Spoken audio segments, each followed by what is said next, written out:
Chicken biryani আর mutton.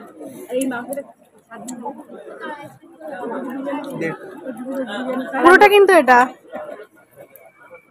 এই করে আমরা এখন যাচ্ছি সোনিয়া সাহা আর আবির সরকারের ছেলের অন্নপ্রাশনে।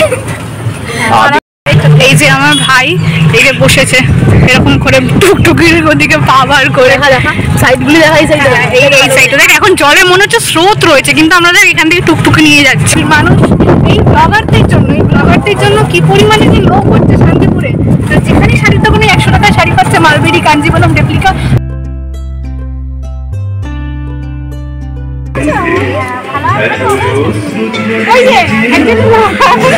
আগের দিন তোমরা আমার ভিডিওতে দেখেছিলে যে আমি শান্তিপুর যাচ্ছি, আজকে আমার দিদির ছেলের অন্নপ্রাশন, আর সেখানেই আমি চলে এসেছি। এসেই দেখি আমাদের গুবলু গুবলু সোনা তার মায়ের সাথে স্নান করতে বসে পড়েছে। মা আর ছেলে পুরো একই রকম সাজ দিয়েছে আজকে।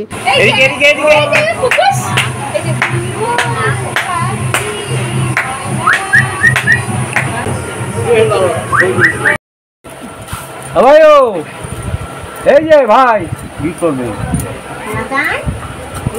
ওইটা আটকে গেছে দাঁড়া করা গালটা হয়ে গেছে লাইটে গো হয়ে গেছে গো চান করো এই যে মামা ওই যে গালের সোনিয়া তোর একবার হয়ে গেল। এসে ড্রেস চেঞ্জ করে ফাইনালি একটা জামা পরে নিলাম যেটাতে একটু ভালো লাগবে। তো সবাই চলে গেছে সেই কালী মন্দির এখানে দেশকালী তলায়। আমরা রেডি হয়ে আমরা এতটাই লেট করে গেছি যে আমরা রেডি হয়ে এখন যাচ্ছি হাঁটতে হাঁটতে, বাস না শব্দ পর্যন্ত শুনতে পাচ্ছি না।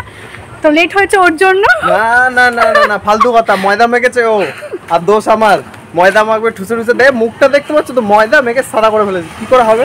লেট হবে না? হ্যাঁ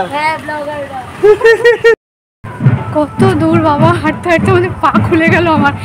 জয়ও বললো যে টুকটুকে করে নে, আমরা শুনলাম না, হেঁটে হেঁটে মরছি। ওদিকে গান শোনা যাচ্ছে, দেখো তোমরাও এখন আশা করি শুনতে পাচ্ছ।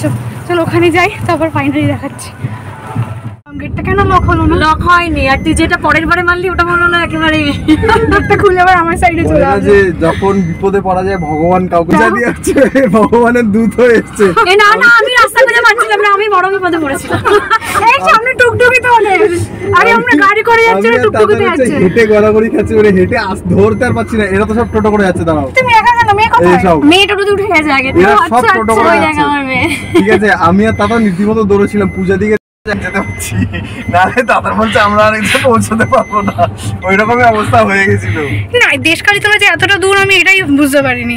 ওদের সাথে এলে তো আরে গুপ্তিপাড়া বড্ড চেঞ্জ। আমি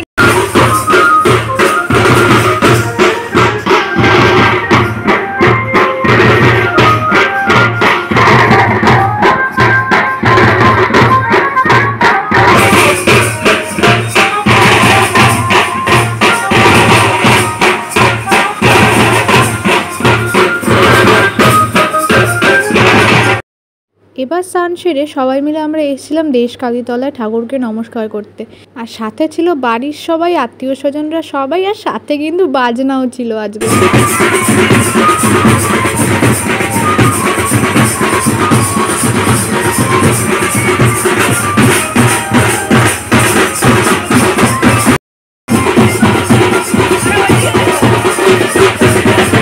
ঠাকুর নমস্কার করে নাচতে নাচতে চলে এসেছি বাড়ি। এবার আমাদের খেতে বসার পালা, কারণ আমাদের ফিরতে হবে, আজকে আমরা থাকবো না। এখানে সবাই মিলে আমরা খেতে বসেছি, একটা টেবিলে বসেছি 5 জন। একদিকে মামি, মা, মাসি, আমি এপাশে, আমার পাশেও মাসি, ওদিকে মামা, মেসো, সবাই একসাথে একই জায়গায় বসেছি খেতে। এবার চলে এসছে আমাদের খাবার প্রথম ডিশ, সেটা হচ্ছে চিকেন স্যাটে। বিশাল বড় একটা চিকেন স্যাটে বানিয়েছিল, জাস্ট ফ্যাবুলাস খেতে হয়েছিল, সব থেকে ভালো আজকে এটা খেয়েছি। তো এটা পেয়ে আমাদের মন সবার খুশি হয়ে গেছে, কারণ চিকেন স্যাটে এমন একটা জিনিস যেটা সবাই খেতে প্রচণ্ড ভালোবাসে। আর চিকেন স্যাটের এই যে ছালটা হয় না, চিলি চিকেনের ছাল, চিকেন স্যাটের যে ছালটা, এই ছালটার প্রতি আমার একটা আলাদা রকমের ভালোবাসা আছে। তারপর এদিকে দেখো ভাই বসেছিল, ভাইয়ের পাশে আমাদের ভাগ্নে বসেছিল, এটাও আমার দিদির ছেলে ডিম্বো, এদিকে রয়েছে মাসিরা, সবাই মিলে একসাথে খাওয়া দাওয়া চলছে। আজকে কী খাচ্ছে সেটা তোমাদের সাথে এবার শেয়ার করব। চলো প্রথমে এই যে চিকেন স্যাটে যেটা খুবই সুন্দর হয়েছিল, তারপর চলে এলো ডাল আর আর পটেটো ফিঙ্গার। এবার ডাল দিয়ে মেখে সঙ্গে একটু লেবু নিয়ে যা খেলাম না, হেভি সুন্দর। আর এই পটেটো ফিঙ্গারগুলো একদম নতুনত্ব ছিল, খুব সুন্দর ছিল আর প্রচণ্ড ক্রিস্পি ছিল। আর এই ডালটাও খুব সুন্দর হয়েছিল। বিয়েবাড়ির ডালে কিন্তু একটা আলাদা স্বাদ হয়। সাথে ডাল আর একটু পটেটো ফিঙ্গারটাকে একসঙ্গে নিয়ে সাথে লেবু দিয়ে জমে গেছিলো আজকে। তারপর ছিল দই কাতলা। দই কাতলার রেসিপিটা আমার মাংসের থেকেও বেশি ফেভারিট, সেই জন্য দই কাতলার এইভাবে গ্রেভিটা দিয়ে ভাতটাকে মেখে নিলাম। আর মাছটা প্রথমে ভাঙতে পারছিলাম না, মাছটা খুব শক্ত ছিল, যে দিকটাই ধরছিলাম সেই দিকটাই কাটা। আর মাছটাও কিন্তু খুবই সুন্দর ছিল। তারপর এইটা খেয়ে তো মনটা পুরো মানে খুশ হয়ে গেল আমার। তারপর চলে এসছে ফ্রাইড রাইস আর চিকেন কষা, এটাও খুবই অসাধারণ ছিল। আর চিকেন কষা খাবো মানে আমি হাড়ের পিস নেব, লেগের পিস নেব, সলিড পিস আমি একদম পছন্দ করতে পারি না। সেই জন্য প্রথমে যেটা আমার লেগ পিস ছিল সেটা আমি খুব মজা করে খাচ্ছিলাম। তারপর চলে এলো এই দেব, কোথা থেকে চলে এলো, যে এসেই বলছে ওকে ছেড়ে আমরা সবাই খেতে বসে পড়েছি। ও সেটাতে খুবই মন খারাপ হয়েছে। আর এখন যেহেতু আমরা খেতে বসে পড়েছি সেই জন্য আমাদের থেকে সব কিছু ও একবার করে খেয়ে নিচ্ছে।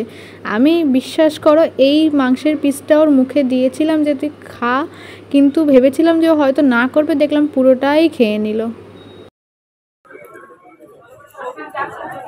পুরো হাট সমেত তো জায়গাটা থালার মধ্যে পড়লো ওর মাংসটা।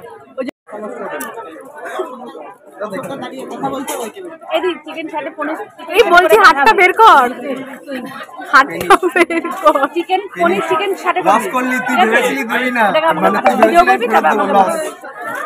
একবার যেটা আছে সেটা আর আউটপুটে যায় না, ইনপুট হয়, আউটপুট হয় না। এটা না শোন, চিকেন সাথে করবি, চিকেন না পনির সাথে। কবে? এটা আমার জন্য পাঠাবি। ও আচ্ছা, বাড়িতে করেছে। আচ্ছা, ভিডিও করবি সেটাকে আমার জন্য পাঠাবি। আবার ওটা থেকে খাওয়া দাওয়ার মতো এটাই, বাড়ির লোক আর দাদা যেদিন করবে সেদিন আমাকে ডাকবে, বিকেলে গিয়ে খেয়ে আসবি। ওটা তুই বানাবি, আমি ভিডিও করবো। ওই মিষ্টিটাও ভালো, কাটবি খাওয়া মিষ্টি।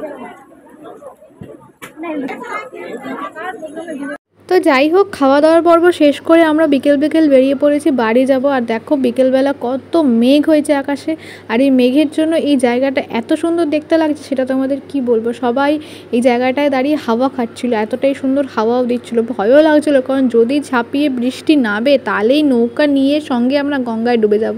তো যাই হোক বন্ধুরা, আজকের ভিডিওটা এখানেই শেষ করছি।